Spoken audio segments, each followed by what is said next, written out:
అందరికీ నమస్తే అండి. గవర్నమెంట్ కాలేజెస్, స్కూల్స్, యూనివర్సిటీస్ వీటిల్లో పిల్లల్ని చదివించాలా, కూలి పనికి పంపించాలండి. పేదవాడు కార్పొరేట్ కాలేజెస్లో చదివించలేడండి. కూలి పనికి పంపిద్దామంటే 18 ఏళ్ళు నిండని పిల్లల్ని కూలి పనికి కూడా తీసుకోవట్లేదండి.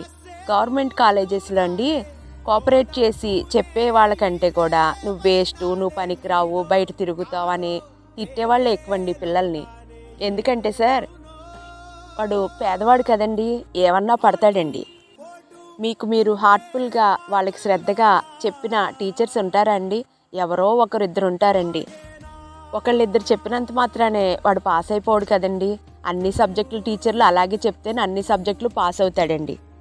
కార్పొరేట్ కాలేజెస్లో నార్మల్గా చదివినోడు కూడా పాస్ అయిపోయాడు సార్. ఇందులో చదివి హార్డ్ వర్క్ చేసిన అసలు పేపర్ పైన ఒక అక్షరం మొక్క కూడా పెట్టనోడికి లాగా 1 or 2 మార్క్స్ వేసారండి. సార్, ఎగ్జామ్కు ముందు ఎగ్జామ్ ఫీజు ఎంతని అంటే పేరెంట్స్ ఖచ్చితంగా కడతారండి. ఎందుకంటే పిల్లల భవిష్యత్తు కంటే పేరెంట్స్కి మనీ ఇంపార్టెంట్ కాదు సార్. అంతేగాని వాడికి ఫెయిల్ అని ఒక ముద్ర వేసేసి అలా ఫెయిల్ చేసి ఫీజు కట్టించుకోనక్కర్లేదండి. ఎందుకంటే ఆ ఫెయిల్ అయ్యానన్న ఫీలింగే వాడికి ఎక్కువైపోతుందండి. ఈ ఇంటర్ రిజల్ట్స్ వచ్చాక ఈవినింగ్ మెసేజ్ ఏం పెట్టారంటే పేపర్ కరెక్షన్లో తేడాలు జరిగాయని చాలా ఈజీగా పెట్టారు సార్. ఈలోగా సెన్సిటివ్ పిల్లోడు ఏదైనా చేసుకుంటే ఆ పేరెంట్స్ ఎంత సఫర్ అవుతారు, ఆ పిల్లోడు ఎంత సఫర్ అవుతాడు, అసలు మెంటల్లీగా ఆ పిల్లోడు ఏమైపోతాడు సార్. అసలు నేనేమి చదవలేదా, నేను వేస్టా, నేనేం చదవలేదన్న థాట్కి వచ్చేస్తాడు కదండి.